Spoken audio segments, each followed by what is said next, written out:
I am a lifelong artist, and I have worked in watercolor, clay, glass all my life, and I've worked in human services most of my life as a profession, and a lot of my work reflects some of the things that I've done in human services. So I like to dabble in all kinds of material and experiment, but as an educator, because I am also a teacher, I like to find others, people and their strengths in art instead of just showing what I know.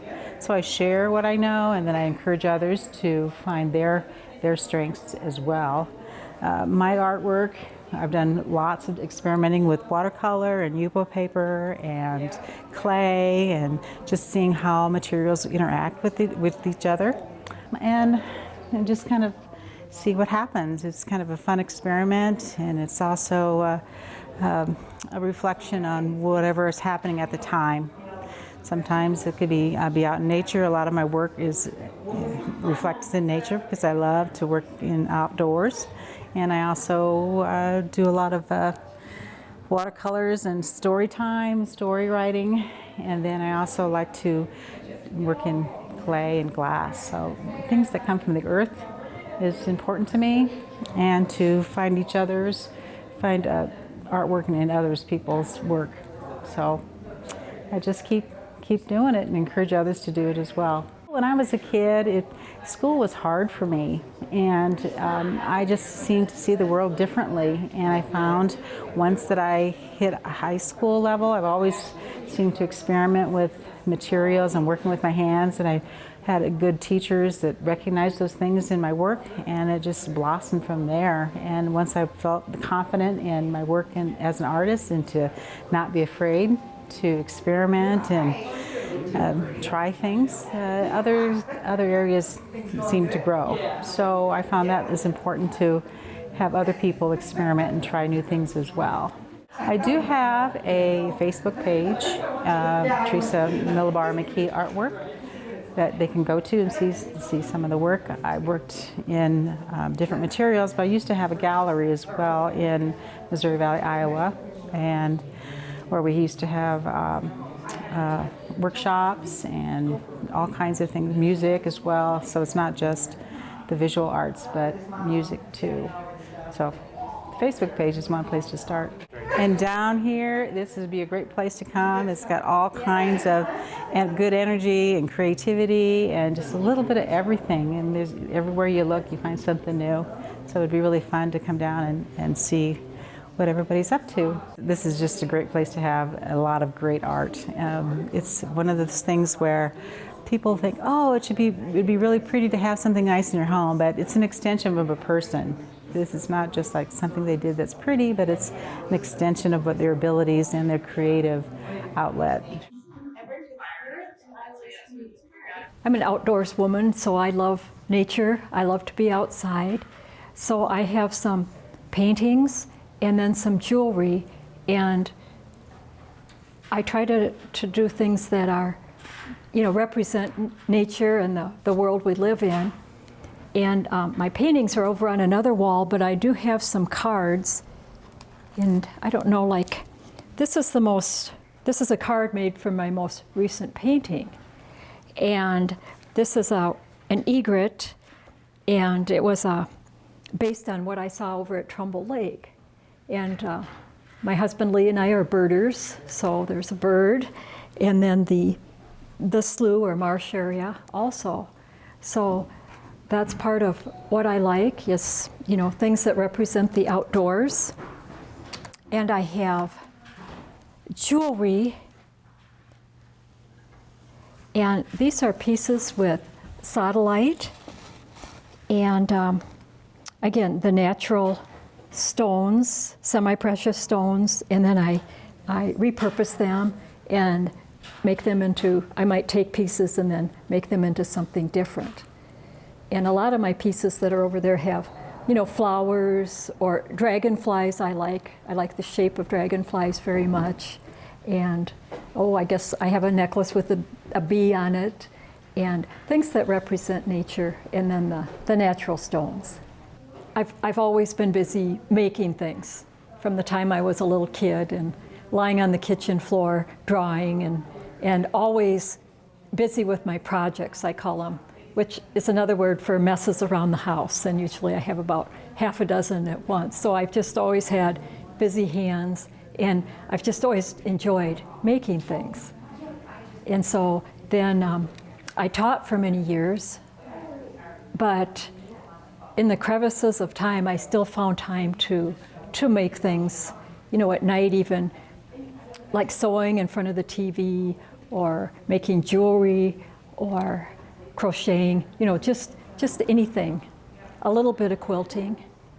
So, and then I was always privileged when we had art classes in the area, and I would take art classes if time permitted, on weekends or evenings.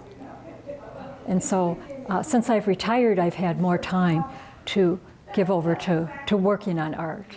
I encourage people to stop at Arts on Grand. We're really lucky for our town our size to have an art center. All you need to do is travel around and they'll say, "What, you have an art center?" We're really fortunate that we don't have to be a big city to have something. And especially I think what Arts on Grand does for local talent.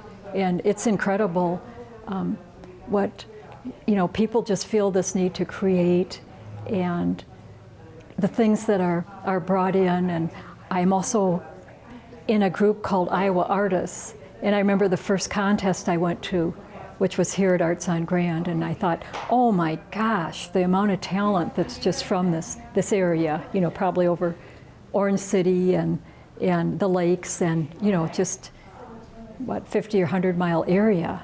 And then people come in, and just the amount of really professional art that comes in.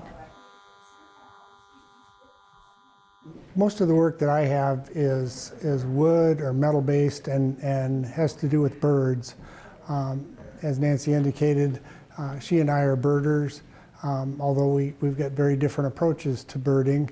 I'm very much a list maker, and she's very much a whole kind of immersed in nature and taking it all in at once. And I tend to chase around and find different birds and identify them and check them off on the checklist. And I've got a lot of different lists of different birds that I've seen, including those in the backyard and out on a field trip looking for them. But everything that I've done pretty much has something to do with a bird, and so that's my focus. I got started actually with a branch that fell out of our walnut tree, and it was about the size of a walking stick, and so I turned it into a walking stick and put a bird head on the top of it, and that was the start of it. And I've now made probably 30 or 40 different bird walking sticks, and I have some in California. I have actually a loon that I did as a walking stick that's in Botswana, Africa. And the fellow that bought it and took it back with him to Africa was the head of the Botswana Bird Club, and he was trying to talk to the locals about what they could do to create things that would appeal to eco-tourists. And so he was glad to go show them my walking stick and encourage them to make something similar like that they could sell to somebody who was in Botswana in order to see the birds that they have there. Arts on Grand has always been a good place for people to find my work, and they've found shorebirds, and I've got also some decoys that I do. I actually I look for old wooden decoys and buy those and then transform them into what I call a redone decoy, to turn it back into what was essentially folk art back in the day. The duck hunters would use these decoys and create them in order to look like a specific bird. Like this one is a pintail duck that they would be hunting in a marsh around northwest Iowa. And I tend to sometimes put a new head on them, and sometimes I had a really nice head once and I put a new body on it. So I turn them into what I think they should look like as a bird, and I have fun doing that. Most of my wood birds are turned into something that I think looks like a bird that I know well. And when a duck hunter one time told me that asked me what I was doing at a Ducks Unlimited banquet because I didn't hunt. And I told him, no, I hunt, I just don't shoot. Because I'm always out looking for different kinds of birds. But duck hunters won't necessarily be looking for a yellow rail, where I will be if I'm out in a marsh. And listening for them and identifying them in that way is something that I've always enjoyed, and I enjoy teaching people about birds.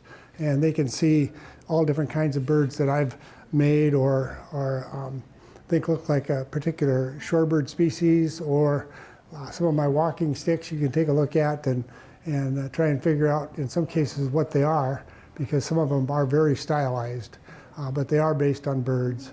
So that's always been my focus. I would just encourage people to stop down to Arts on Grand. There are all kinds of artists represented here, and you can find some one-of-a-kind objects here, and especially looking at some of the cards that these artists have made. And for $3.50 or $4, you can buy a card that's unique to that artist and send it to your favorite person for the holidays.